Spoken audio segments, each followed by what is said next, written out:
오늘 저는 복음의 빚진 자로 살아갑시다 하는 제목으로 말씀을 드리고자 합니다. 제가 어릴 적에 어른들이 하시는 말씀 중에 빚진 죄인이라는 말들을 가끔 하셨습니다.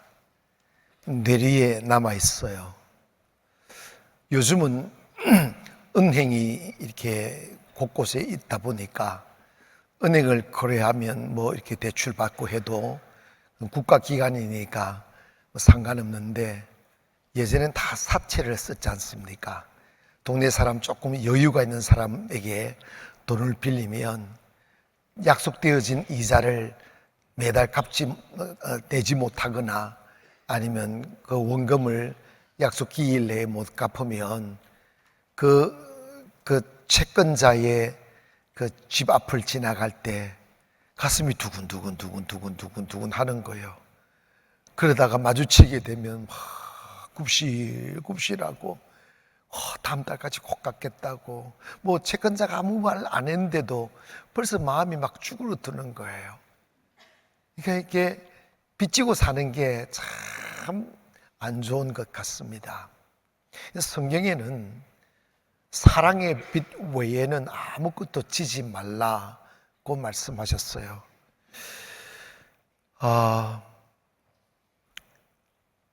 오늘 본문에서 바울은 나는 복음의 빚진 자다는 것을 강조하고 있습니다.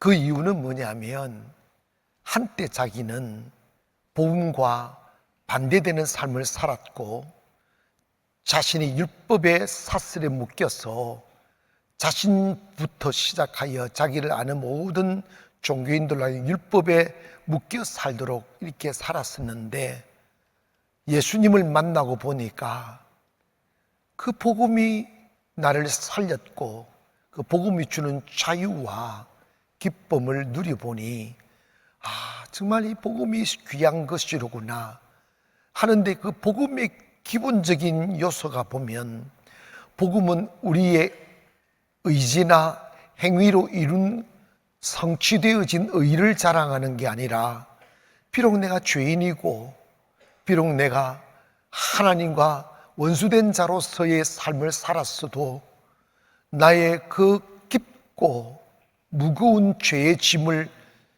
다 내려놓게 만들고 죄에서 회방시키게 하시기 위해서 예수 그리스도가 나를 위하여 죽으시고 기꺼이 살을 찢고 피를 흘리셔서 그분의 죽음으로 우리에게 자유를, 해방을, 영생을 주신 그 기본적으로 하나님의 은혜가 깔려 있는 게 복음이에요.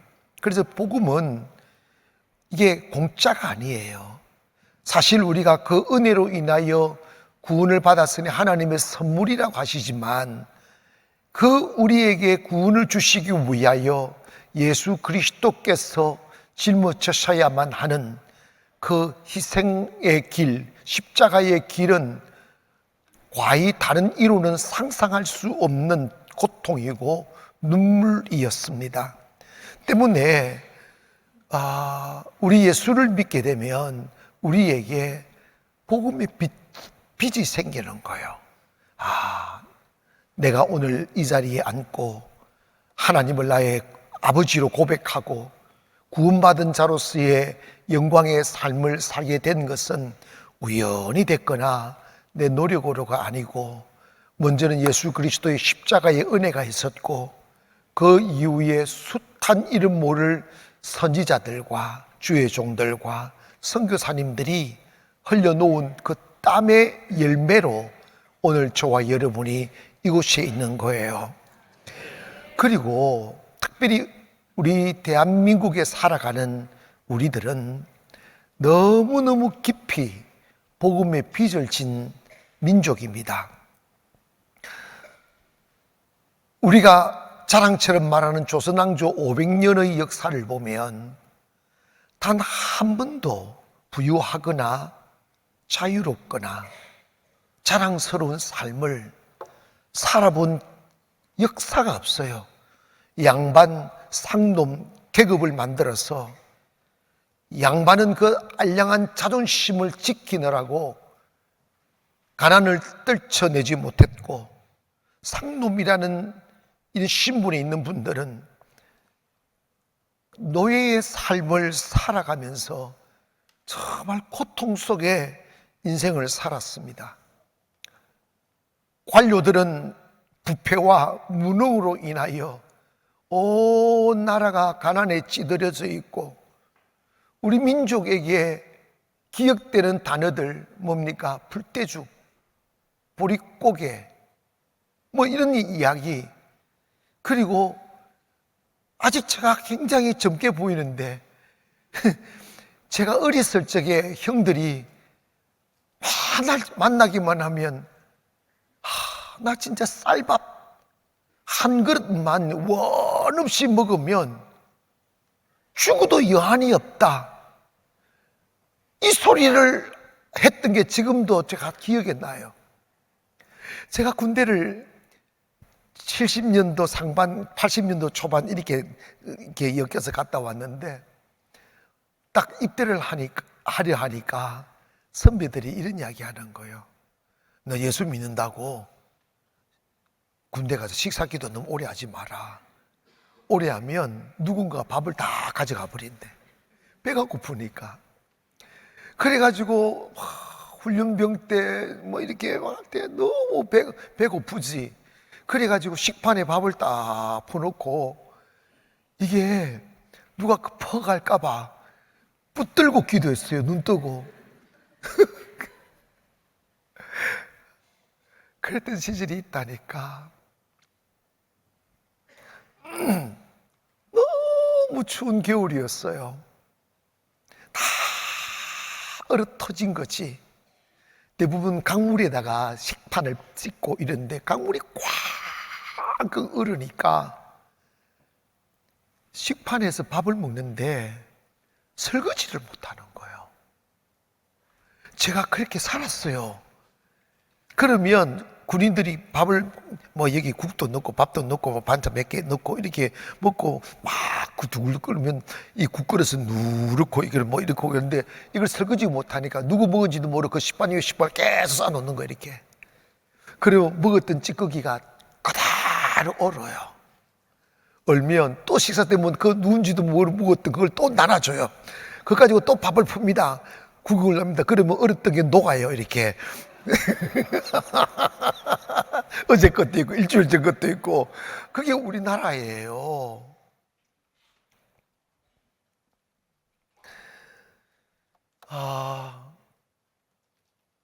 그 무능으로 인해 가지고 일제시대라는 게 있잖아. 37년 동안 우리 식민지로 살았잖아요. 어떻게 우리 민족 스스로 해방될 수 있었겠어요? 아무 희망이 없었어요. 나라도 빼앗겼고 이름도 빼앗겼고 그리고 희망도 빼앗겼어요. 그래서 어릴 적에 일본 순사 온다 이 소리 하면 울다가도 끝쳤어요. 왜냐하면 너무 무섭게 인식이 된 거예요. 일본 순사가 잡아가면 어디로 가는지도 모르게 사라진다. 이게 시골까지 퍼져온 거예요. 그래서 아이들이 호랑이 온다 그럼 안 끝쳐요. 일본 순사 온다. 근데 이제 어른들이 하는 말 다 일본 이게 순사들이 다 옷 딱 빼고 옷가 신고 말을 타고 토닥토닥토닥 이 하고 딱 내리면 막 전부 다 떨었던 시절이 있었다니까. 그런데 여러분 하나님의 기적 같은 은혜로 태평양 전쟁에서 일본이 미국한테 패함으로 인하여 미국이 우리를 해방시켜 준 거예요. 해방시켜 주어서 이게 우리가 자유를 알게 되고 다시 지금처럼 이렇게 대한민국을 일으키는 기초가 됐는데, 그런데 여러분 봐봐, 1945년 8월 15일 해방이 되었지만 북한과 남한 이렇게 갈라졌잖아요. 평화조약을 했어요. 서로 침공하지 않겠다고 약속을 했어요. 하나 김일성이는 그 약속 아랑곳하지 않고 그 순간부터 전쟁을 준비하여 소련과 손을 잡고 탱크를 몰고 5년 뒤에 1950년 6월 15일 6.25를 터뜨린 거예요. 아무 전쟁 준비가 되지 않는 남한 땅에 소련제 탱크를 몰고 쉐리 밀고 내려오니까 그냥 파죽지세로 밀리기 시작하는 거예요. 서울이 점령되고 대구가 점령되고 대전이 점령되고 부산까지 내려가 이제 완전히 우리나라는 공산화 되어 버릴 그런 위기의 순간에 하나님 기적적으로 유엔군을 파병해서 우리나라에게 해방을 주고 다시 우리가 살아나게 되고 북한과 대비하여 50배 더 잘 사는 이 민주주의 국가로 세우셔서 오늘 저와 여러분이 이렇게 평화롭게 하나님을 마음껏 찬송하고 예배할 수 있는 은혜가 선물로 주어졌습니다. 그런데 이렇게 하기 위해서 유엔군이 우리 6.25 전쟁을 위하여 목숨을 바친 유엔군이 4만 명이 생명을 잃었어요. 그 4만 명 중에 36,574명이 미군이에요. 그 다음에 영국, 터키, 카나다 순인데 이런 나라들은 그냥 몇백 명, 몇십 명 이 정도인데 주로 미군들이 우리를 위해서 싸우다가 그 젊은 피를 우리 대한민국을 위해서 흘려 주었습니다. 그래서 우리가 워싱턴에 있는 알링턴 국립묘지에 가면 우리 이 6.25 전쟁을 기념하는 기념비를 세웁니다. 저렇게 이제 용사들이 이렇게 우리를 위해서 싸워준 것을 이렇게 동상으로 만들어 놓고 그 동상 뒤에 까만 대리석으로 이런 글귀를 써놨습니다. Freedom is not free라고 해요. 자유는 공짜가 아니다는 것입니다. 여러분, 지금 우리가 자유롭게 이 땅에서 살아가며 꿈을 꾸며 우리 자식들이 커나가는 그 아름다움을 바라보며 노래할 수 있게 된 것은 우리가 누군가가 우리를 위하여 죽어 주었고 싸워 주었고 또 경제적으로는 수 없는 많은 도움을 주었어요. 여러분 6.25 이후에 미국에서 이게 정치적인 자유만 준 게 아니고 셀 수 없는 선교사님들을 이 땅에 보내요. 우리가 그전에는 난 놓고 기억자도 모른다고 그랬어요. 학교가 어디 있었냐고. 아무도 글을 몰랐다니까. 그런데 여러분 가서 학교 세워주고 배세 학교라든지 연세대라든지 세브란스 병원이라든지 이런 거 다 선교사님들이 세워주고 이름 모를 여러분 저 시골에 가면 오래된 교회일수록 다 그것이 그 시골 땅까지 선교사님들이 와서 땅을 사고 교회 지어준 그 교회들이 지금도 자라나 지금 이루고 있는 거예요. 그런데 여러분 지금 우리도요, 우리가 세부에 선교지가 있잖아요. 제가 한번 해보려고 하다가 아직 지금도 못하고 있어요. 세부 선교한 지가 10몇 년이 지나 하도 못한 게 뭐냐면 우리 아이들 데리고 가가지고 세부 원주민들과 하룻밤 그 원주민 집에서 잠을 재우고 싶은 게 내 소원이에요. 소원. 웃지도 않으시네. 벌써 긴장돼가지고 호지 끓을까봐. 지금도 여러분 봐봐요. 한 2, 3평 되는 움막을 지어놓고 거기에 평상처럼 대나무 찢어서 듬성듬성 발이 잘못 디디면 빠질 만큼 공간을 두어서 대나무 평상처럼 만든 그게 방이야. 아무것도 없어요. 부엌 살림도 아무것도 없고 거기에 5식구, 6식구를 자는데 그 평상 위에도 다 못 자니까 어떤 아이는요 자다가 밑으로 떨어지면 30cm 밑에 땅 그냥 맨 땅이야. 근데 특별히 섬마을에 사는 아이들은 전기도 없고 물도 없으니까 바닷가에서 그냥 씻고 바닷가에서 막 어떻게 사고 먹는 거 빗물 받아 먹고 이러니까 바다에서 이렇게 좀 상처가 나고 하면 치료를 안 하니까 덧나가지고 고름이 있고 막 이러니까 자다 보면 쥐들이 와가지고 그 땅바닥에서 떨어져 잠자는 아이들의 그 발 뒤꿈치를 깔아먹고 아프니까 울다가 울고 올라가고, 이런 현실에서 살아가는 가정들이 필리핀 원주민들 수두룩이 있어요. 그래가지고 요즘 아이들 안 먹고 불평하고 고급 침대에서 잠 못 잔다 캐샀고, 그런 아이들을 필리핀 그 가서 하룻밤만 재워놓으면 정신 차리지 않을까. 그런데 여러분, 왜 제가 이 말씀을 드리느냐 하면, 그 당시에 선교사님들이 우리 대한민국에 왔을 때 우리나라는 지금의 필리핀 원주민들보다 더 못 살았어요. 초가집 알잖아. 저는요, 어릴 때 생각나면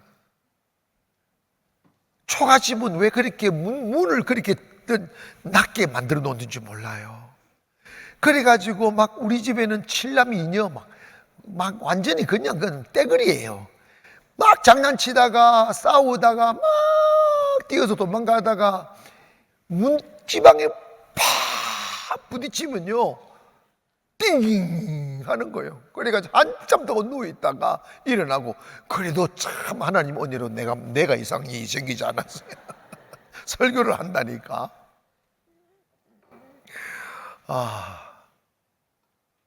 화장실이 어디 있어요? 화장실이 어디 있냐고. 잭간에다가 섞어서 짜는데, 아침 식사 다들 하셨으니까 괜찮다. 뒤처리할 게 없는 거예요. 종이가 없으니까. 여러분, 이게 우리 어릴 적의 이야기라니까.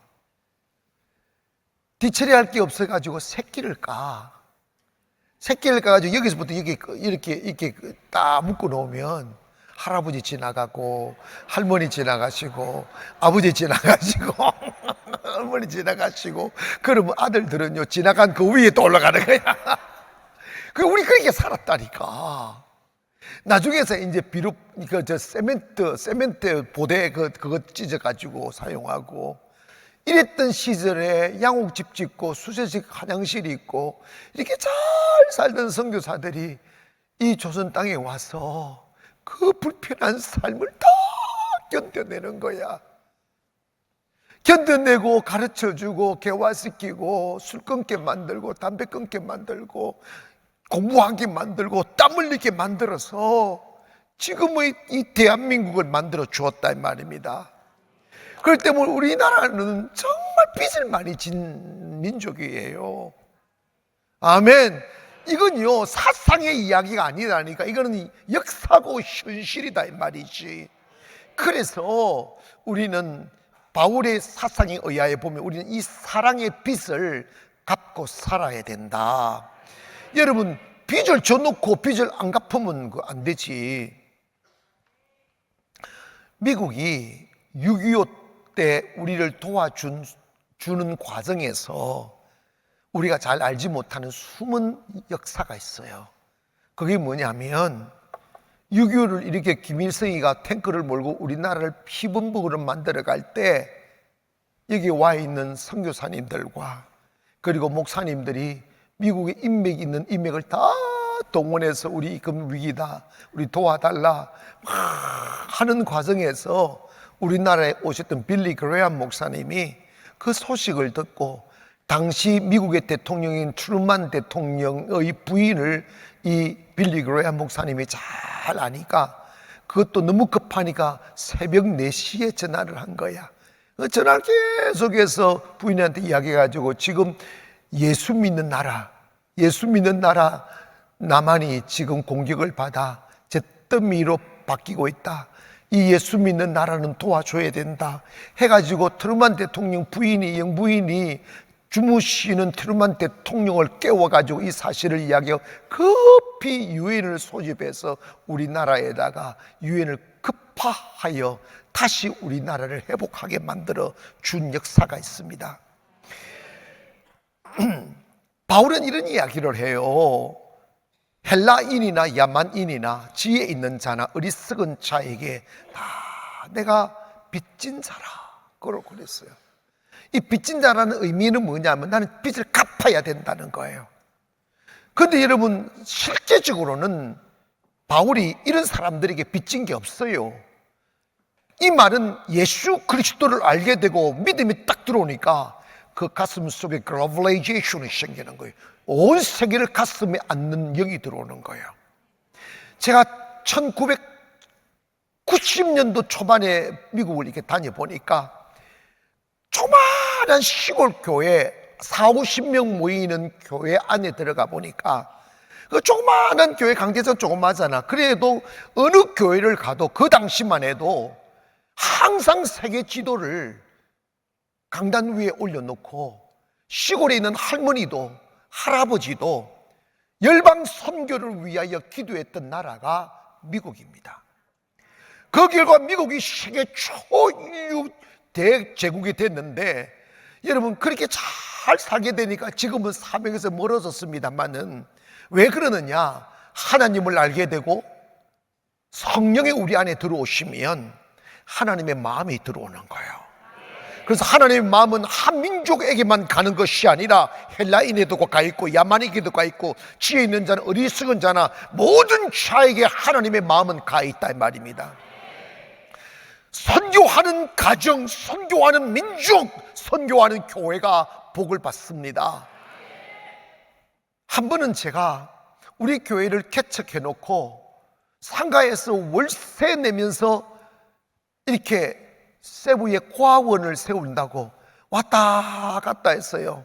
그때는 돈이 있어 정말 허리띠를 졸라매 하면서 고아원을 세우고 고아원 그 개원식을 하는데 주변에 있는 손님들을 모시고 이렇게 하는데 그때 그 바로 옆에 있는 학교를 하는 교장이 참석해서 그 학교를 또 사라는 거예요.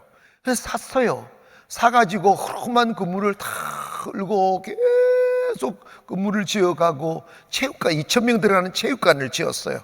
체육관을 짓고 그 체육관 개장식을 할 때 여러 또 주변의 시장과 뭐 여러분들이 오셔서 목사님들도 오셔서 하는데 그 과정에서 어떤 목사님들이 찾아와가지고 저한테 묻는 거예요. 당신은 여기 와서 살려고 하느냐고, 왜 이렇게 학교도 세우고 뭐도 하느냐고. 나는 필리핀 싫다고 그랬어요. 더워서 나는 못 살겠다. 나는 겨울이 좋은 사람이다. 막 5분만 서 있었다면 줄줄줄줄줄줄줄 타고 그래도 오늘 밤 또 가야 돼. 근데 이런 봐봐요. 나 그런 이런 말을 했어요. 언젠가 우리가 먹을 것이 없고 아무 문화도 없고 정말 가장 초라하게 복음을 모르고 살아갈 때 미국의 선교사님들이 한국으로 건너와 가난한 우리들을 개화시켜 주고 교회를 세워주고 학교를 세워주고 병원을 세워서 지금 우리로 하여금 이렇게 잘 사는 민족으로 만들어준 그 기본적으로 도와준 분들이 미국의 선교사님들이고 미국이었다. 미국은 지금 우리의 도움이 필요 없으니 이제 나는 이 필리핀과 1도 인연도 없고 필리핀에 도움받는 법 없지만 나는 하나님 앞에서 미국에서 사랑의 빚을 받은 우리가 이제 이 빚을 필리핀에다가 갚으려 한다. 여러분, 이게 주님의 마음이에요. 한 번은 필리핀 거리를 걷고 있는데 한국 사람인 것을 아니까 누군가가 모르는 특징이니 막 뭐라고 하는 거예요. 한국 사람들 왜 그러냐고. 한국 사람 참 나쁘다는 식으로 이야기를 하는 거예요. 그게 뭐냐면 필리핀에는 좀 문화가 그래서 그런지 모르지만 한국 남자와 필리핀 여자와 생긴 아이들이 막 생겨나요. 미국 사람 사이도 있고 중국 사람 사이도 있고 일본 사람 사이도 있어요. 근데 필리핀에서 유행어처럼 만들어진 단어가 있어요. 그게 뭐냐면 아메리카노, 이게 저들이 만든 콩고라시 같은 거야. Americano will go to America. 미국 아버지를 둔 아이들은 미국으로 가고 China will be rich. 필리핀 남자를 아버지를 둔 아이들은 부자가 되고 그 제피노 We live together. 일본 아버지를 둔 아이들은 같이 살고, 코피노 기막으세요. We'll go to garbage라고 그랬어요. 이게 뭐냐면 코피노 코리아 한국 아버지를 둔 아이들은 쓰레기장으로 간다. 이게 필리핀 사회에서 만들어진 이야기 같은 거예요.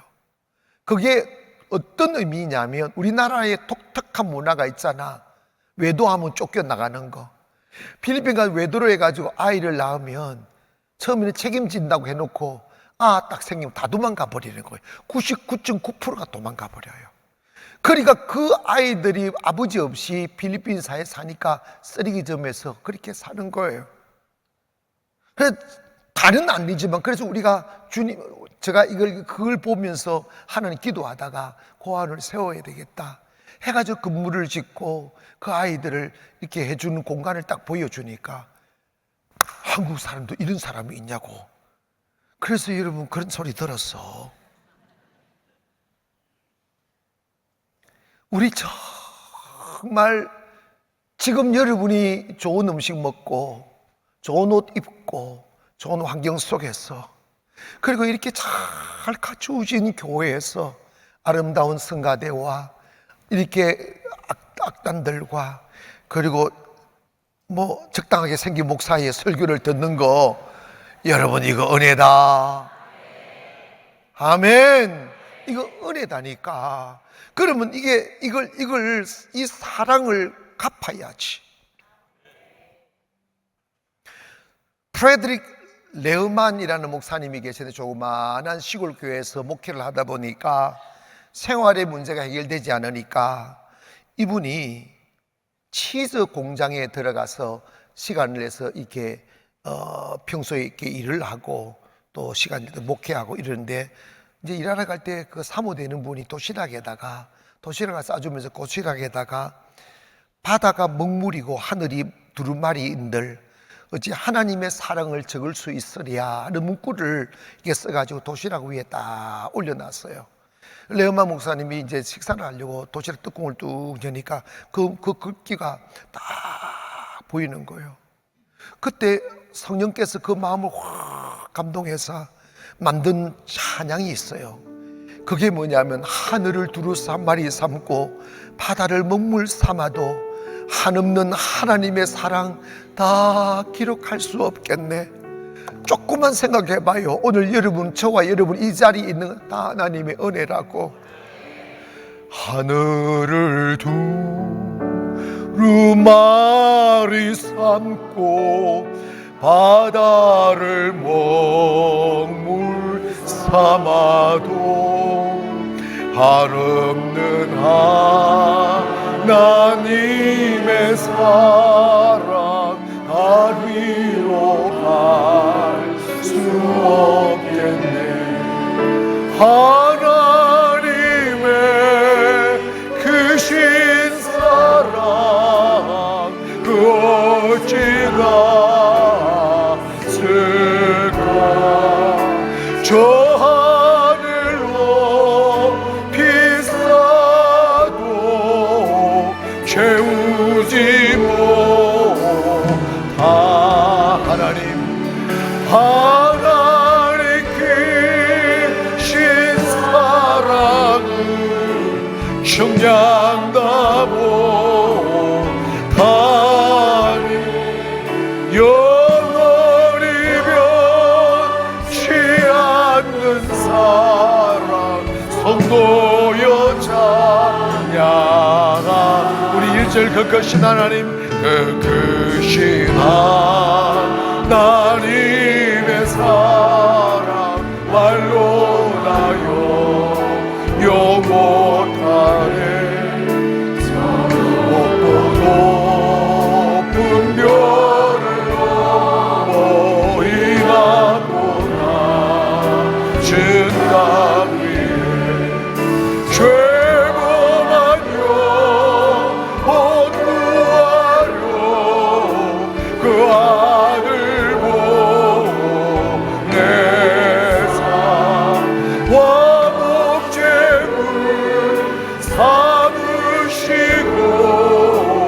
죄 용서하셨네. 하나님 신사랑은 청량나무 아래 영원히 변치 않는 사랑 성도여 찬양하세.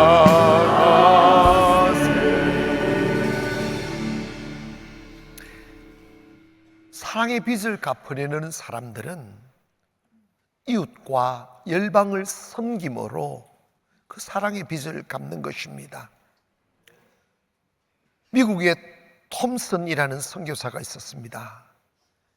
이분은 감비아에서 농업대학을 세워가지고 23세로 감비아에 가서 선교사 건너가 옥수수, 그 다음에 땅콩, 조 이런 것들을 씨앗을 가져가서 그 기술을 가르쳐주고 이렇게 감비아 사람들을 땀 흘리게 해서 잘 살게 만드는 그런 운동을 하셨는데, 사람들이 물었어요. 좋은 선교사가 되려면 어떤 자세가 되어야 됩니까? 그랬더니 좋은 선교사가 되려면 노새가 되어야 됩니다 라는 말을 했다는 거예요. 노새라는 게 뭐냐, 우리나라의 소와 같은 겁니다. 막 무거운 짐 지고 다니고 끌고 다니고 하루 종일 일을 하다가 밤이 되면 피곤한 그 몸을 뉘고 피곤을 이기기 위해서 막 소리를 내며 잠을 자는 게 노새라는 거예요. 여러분, 우리가 예수 믿게 되고 주님의 사랑을 알게 되면 나 자신, 내 가정 편안하고 배부르는 것으로 만족하면 안 돼요. 거기에는 정말 가치도 없고 행복도 없어요. 예수 믿게 되면 내 안에 나 아닌 타인이 들어오고, 내 안에 나 아닌 열방이 들어오고, 이웃이 들어오는 거예요. 내 편하고 내 출세하고 이게 아니라 주님이 이런 말씀을 하셨어요. 인자가 온 것은 섬김을 받으려 함이 아니요 도리어 섬기려 하고 자기 목숨을 많은 사람들의 대속물로 주려 함이라고 했어요. 유명한 테레스 수녀가 엎드려서 어린아이의 고름을 짜주고 있을 때 한 사람이 물었으면 당신은 유명하고 높은 사람인데 어떻게 그렇게 이렇게 엎드려서 어린아이의 고름을 짜주며 이렇게 이런 일을 마다하지 않습니까? 당신은 이렇게 사는 것에 대하여 불만이 없느냐고. 그때 이런 고백을 합니다. 허리를 굽히고 섬기는 사람에게는 위를 쳐다볼 시간이 없어요. 사실 교회 오면 참 신비한 게 생겨요. 그게 뭐냐면 사람은 다 누구나 이기적이고 자기 편하고 싶고 자기 배부르고 싶고 내 가정만 지키고 싶지 우리의 가슴에 타인이 이웃이 열방이 들어오지 않아요. 근데 예수님을 다 믿고 성령님이 들어오면 나만 보던 나에게 타인이 들어오고 내 만족만 추구하던 나에게 열방이 들어오기 시작하는 거예요. 내 배만 채우며 만족했던 동물적인 모습으로 살았던 내 안에 내가 먹던 음식을 나누어 줄 때, 다른 사람의 입에 넣어 드릴 때 행복이 느껴지기 시작하는 거예요. 왜냐하면 하나님은 나만 지으신 게 아니고 세계인을 지으셨고 열방을 지으셨습니다. 그래서 하나님께서 우리를 잘되게 하시고 축복을 주시는 것은 나만 만족하며 살라는 것이 아니라 개화되지 못하고 깨닫지 못하고 어둠에 취해 있는 그들에게 가서 그들에게 눈을 뜨게 만들고 도와주고 그리고 꿈을 갖게 만들라고 주시는 기회임을 믿기를 바랍니다. 시대의 그 역사는 톱니바퀴처럼 돈다고 그랬는데, 수레바퀴라고 그랬는데, 정말 이 부유의 부작용이라는 게 있어요. 가난할 때는 꿈을 꾸죠. 땀을 흘리고 수고하고 기꺼이 내 몸을 주님의 나라와 의를 위해 내어놓고자 하는 꿈도 생기죠. 그런데 어느새 부유해지고 축복이 오면 가슴을 닫아버리고 편안함에 취하는 역사가 있어요. 미국이 전 세계를 선교했던 나라인데 지금 그 부유에 취해서 아무도 이제 선교 가려는 지망생이 없어져 가는 시대가 되고, 우리나라도 초대교회부터 선교사를 많이 보내서 미국 다음으로 제일 많이 선교사를 파송한 나라가 대한민국이에요. 그런데 이제 신학교가 미달되기 시작하고, 신학교를 졸업을 해도 목회자로 헌신하는 사람이 100명이 신학교를 다니면 5명밖에 안 나온다는 거예요. 신학교를 왜 가느냐고요. 그리고 더욱더 절망적인 것은 아무도 선교사로 나가려 하지 않는다는 거예요. 저는 그걸 일찍부터 예상을 했어요. 그래서 필리핀에 학교를 세워서 거기에서 인재를 키워가지고 선교사로 보내려고 하는 생각을 지금 하고 있는 거예요. 사랑하는 여러분, 예수 믿고 성령 들어오면 나만 보던 사람이 타인이 보이기 시작하고, 나를 위해 살던 사람이 타인을 위해 살게 됩니다. 그게 축복이 사라지지 않는 거예요. 여러분, 부유의 부작용이 들어와 부유하다고 문그러 잠그고 내 자신의 만족만 추구하면 결국 망하게 되어져 있어요. 무너지게 되어 있어요. 저는 우리 대한민국이 끝없이 하나님의 은혜와 축복 아래 있기를 주의 이름으로 기원합니다. 그리고 우리 한국교회가 일어나 갈 수 없으면 보내는 선교사라도 끝없이 해야 돼요. 저는 자신 있게 말씀드립니다. 많은 분들이 물어요. 어떻게 가나안교회는 이렇게 빨리 성장했냐고. 우리는요, 거짓말 안 하고 송도에서 가장 초라하게 시작했고 가장 가난해.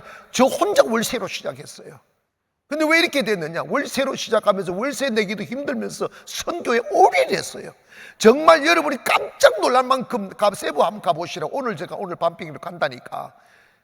근데 여러분 봐봐요. 정말 나는 목숨 걸고 한 거지. 그런데 놀라운 것은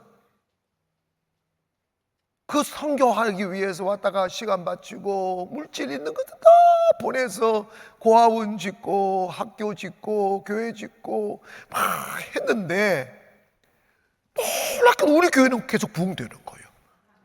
우리 교회는 계속 성장하는 거예요.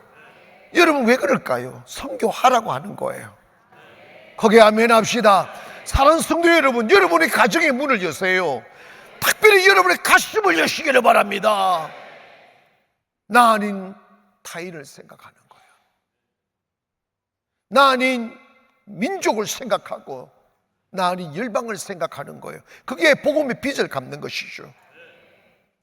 그래서 교회가 성도가 복을 받고 형통해지고 하나님의 축복에 있으리 그치지 않으려면 복음 전하는 일, 선교하는 일을 멈추면 안 돼요. 돌아가셨는데 이춘선 할아버지라고 다큐멘터리로 이게 영상이 제작된 게 있어요. 이분은 젊은 시절에 일본 동경으로 건너가서 공부를 열심히 해서 5개국어를 하시는 분입니다. 수재였죠.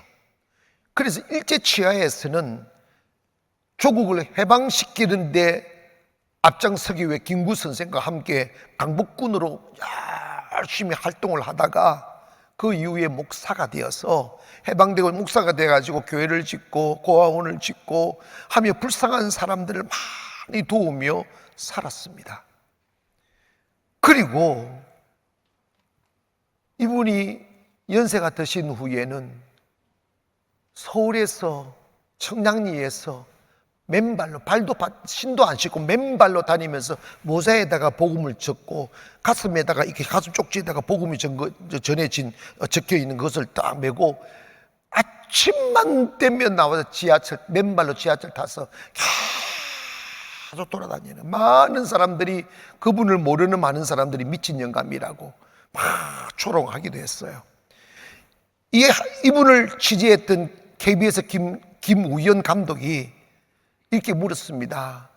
할아버지, 신발을 왜 신지 않으세요? 라고 물었을 때 툭 던지는 말이 통일이 오면 신발을 신겠습니다.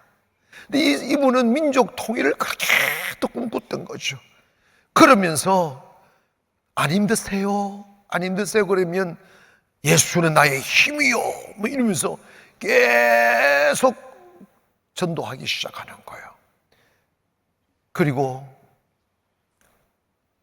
할아버지는 무엇이 중요하다고 생각하십니까? 했더니 딱 한마디로 딱 죽도록 충성하는 것이죠 하고 이 김우연 감독과 이별하고 청량리에서 수원으로 가는 전철 위에 몸을 싣고 하다가 너무 피곤하니까 전철 의자에 딱 앉아서 하늘나라를 갔다는 거예요.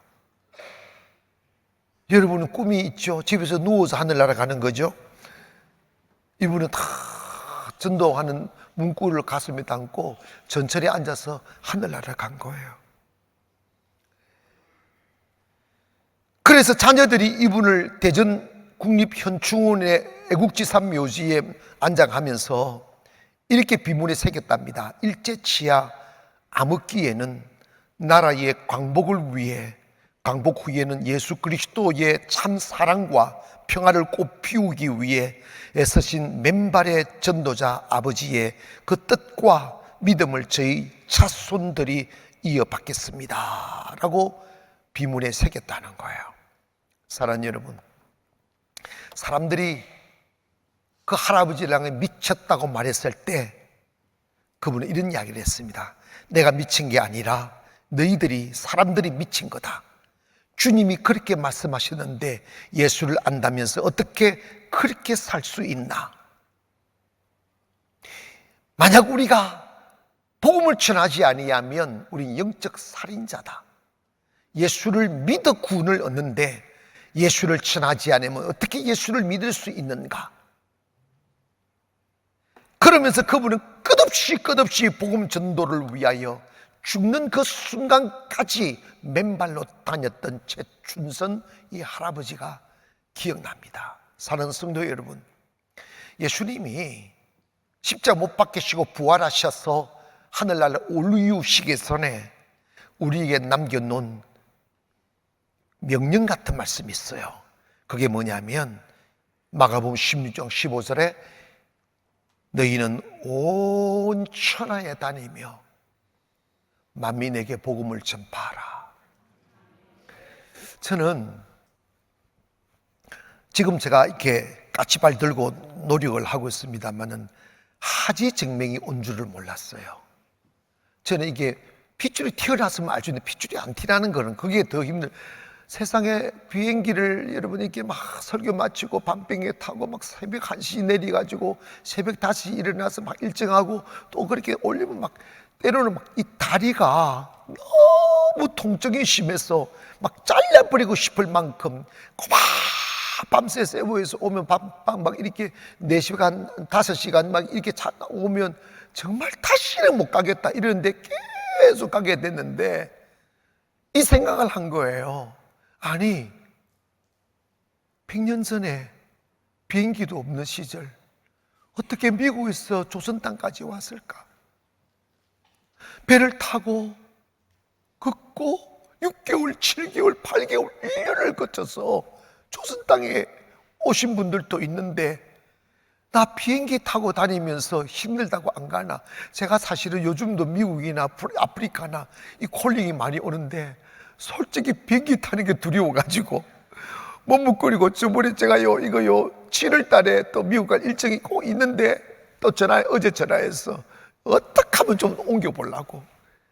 여러분, 내가 타락한 거예요. 여러분 있잖아, 우리 노새 됩시다. 복음을 위하여 몸을 던지자고요. 복음을 위하여 한번 살아보시자고요. 그러면 여러분 하나님이 쓰신다니까. 다 선지자겠습니까? 다 선생님, 교사겠습니까? 여러분 하나님이 내게 주신 은사대로 여러분의 수고의 땀의 그 아름다움으로 복음이 증거되는 일에 이바지하고 노력하면 하나님께서 여러분의 삶을 축복하시는 거예요. 우리가 다른 빚은 다 갚아야 되겠지만, 하지만 그럼에도 불구하고 우리 이 사랑의 빚은 갖고 가야 돼요. 사랑의 빚은 우리 다 빚진 자입니다. 오늘 저와 여러분이 이곳에 있게 하시기 위하여 수많은 선교사님들이 피를 흘렸고 젊음을 다 바쳤고 많은 선지자들과 선배들이 희생하고 눈물 뿌려 오늘 우리가 이 자리에 있음을 믿기를 바랍니다. 그럼 이따금은 안 되지.